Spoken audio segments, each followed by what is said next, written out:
Good evening, visitors. Welcome to the Australian War Memorial's special Last Post ceremony. My name is Jennifer Surtees, and joining us today from the Royal Australian Navy is Captain Nick Tate. On this day, 80 years ago, the first groups of the 6th Division left Sydney for overseas service in the Second World War.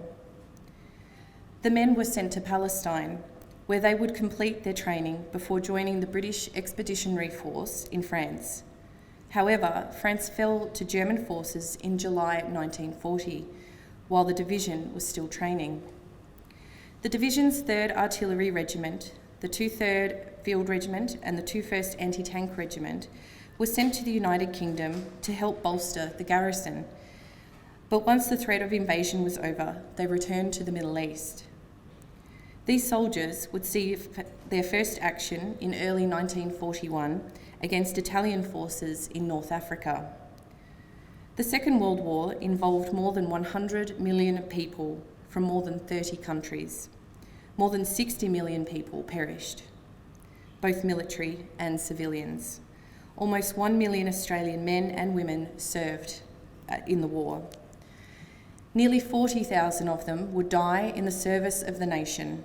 Their names are listed here at the Australian War Memorial on the Roll of Honour. Australians were left to mourn not only those who were lost, but those who were permanently maimed, physically and emotionally. The full cost of the war can never be measured.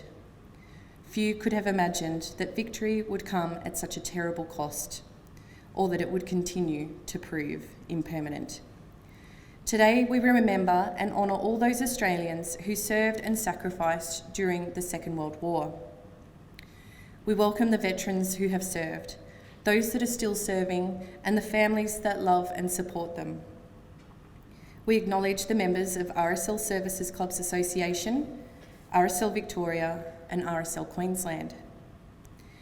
We would also like to take a moment to consider and pay respect to the many professional and volunteer firefighters who are out in the thick of the bushfires, working in the most challenging and dangerous conditions to keep people, places, and communities safe.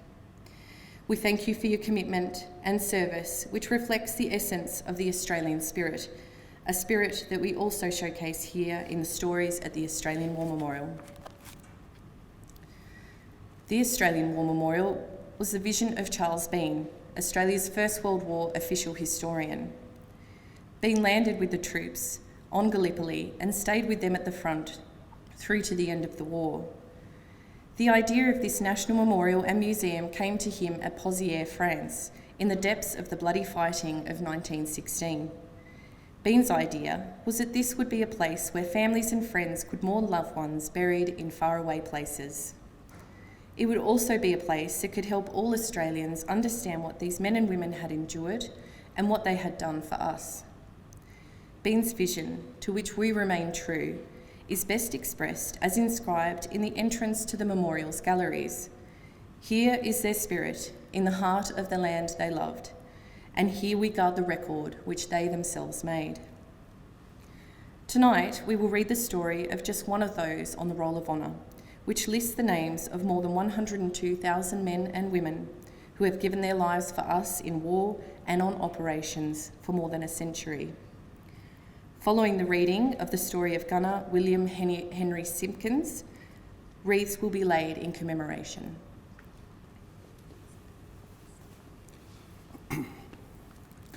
Today, we remember and pay tribute to Gunner William Henry Simpkins. William Simpkins was born in Portland on the Central Tablelands of New South Wales on the 24th of April 1917, the only son of Leslie and Lillian Simpkins. Known to his family as Harry, Simpkins lived in the Sydney suburb of Kurnell, where he worked as a deckhand. William Simpkins enlisted in the 2nd Australian Imperial Force on the 19th of April 1940. Having served in the militia in the 59th Battery of the 18th Field Brigade, he was allotted to the 6th Division Artillery. Not long after enlisting, Simpkins was admitted to hospital, and after being shifted from Prince of Wales Hospital to the Prince Henry Hospital and then back again, he was diagnosed with acute tonsillitis. After treatment and a week of pre-embarkation leave in July, he embarked from Sydney, bound for overseas service.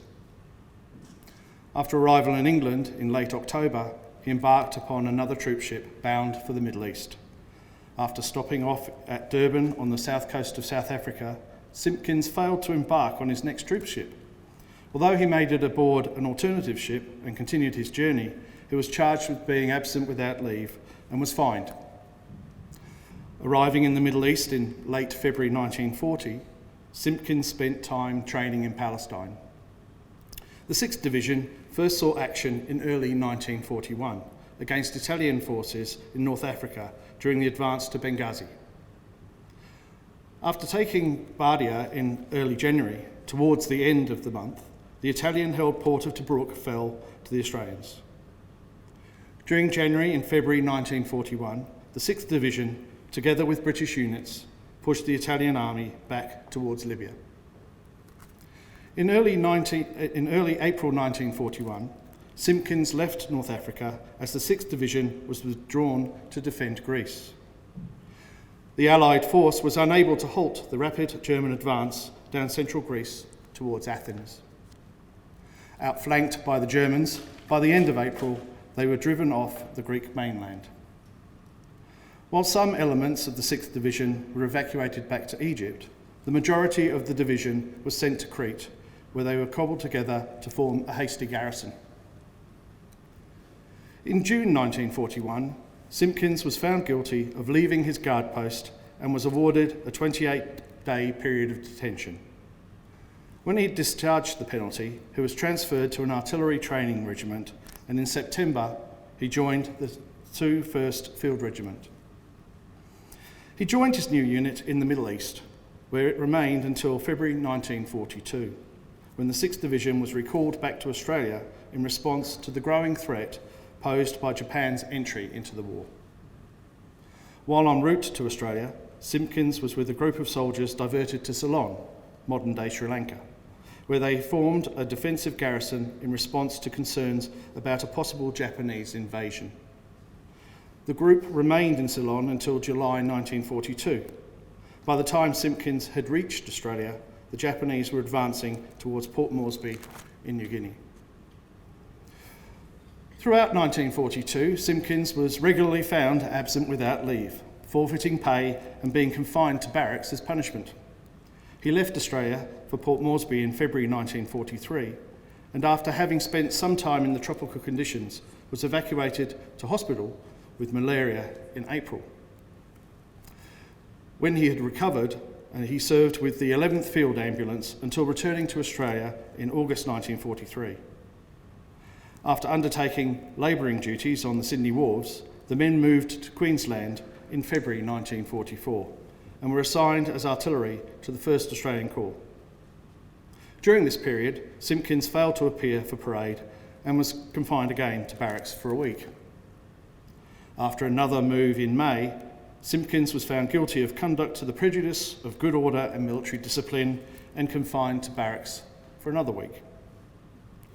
Although Simpkins would continue to fall foul of military discipline, he and his comrades would not see action again until late in the war, when they were committed to the Aitapi-Wewak campaign in late 1944. Australian forces were taking over from US troops who were redeployed to the Philippines.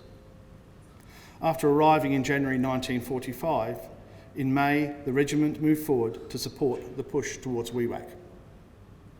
On the 7th of May, a squadron of 9 American Lightnings sent out to strafe Wewak attacked the Australian artillery positions in Error. The aircraft killed 11 and wounded 21, more than half of the losses falling on the artillery. The 1st Field Regiment lost 6 men killed, its only fatal casualties in the whole campaign. Among those killed was Gunner William Simpkins, who was 28 years old.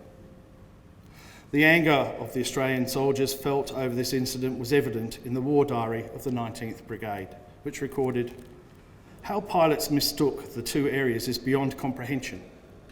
Apart from the fact that Railboyne Island is directly off Warren, message-dropping panels were prominently displayed, jeeps, bulldozers and trucks were being used extensively while they were in the vicinity of 2,000 troops in the area. American officers held an inquiry into the tragedy, but the finding was not made known to this headquarters. Today, William Simpkins' remains lie buried in the Leigh War Cemetery under the inscription chosen by his grieving family, "Though lost to sight, to memory dear." His name is listed on the Roll of Honour among almost 40,000 Australians who died while serving in World War II. This is but one of many stories of service and sacrifice told here at the Australian War Memorial. We now remember Gunner William Henry Simpkins, who gave his life for us, for our freedoms, and in the hope of a better world.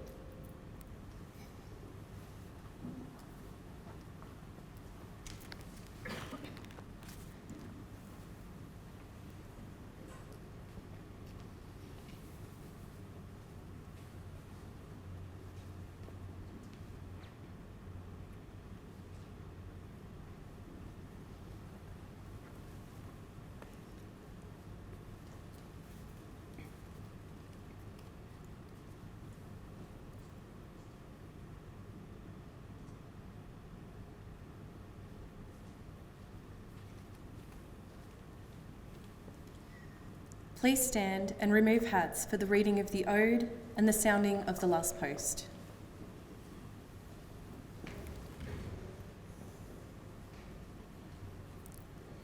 They shall grow not old, as we that are left grow old. Age shall not weary them, nor the years condemn. At the going down of the sun, and in the morning, we will remember them.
Lest we forget.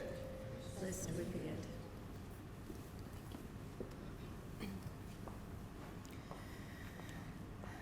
We leave you this evening with the words of the memorial's founder, Charles Bean. Many a man lying out there at Pozières or in the low scrub at Gallipoli with his poor, tired senses barely working through the fever of his brain has thought in his last moments, well, it's over. But in Australia, they will be proud of this. Ladies and gentlemen, girls and boys, that concludes the last post ceremony.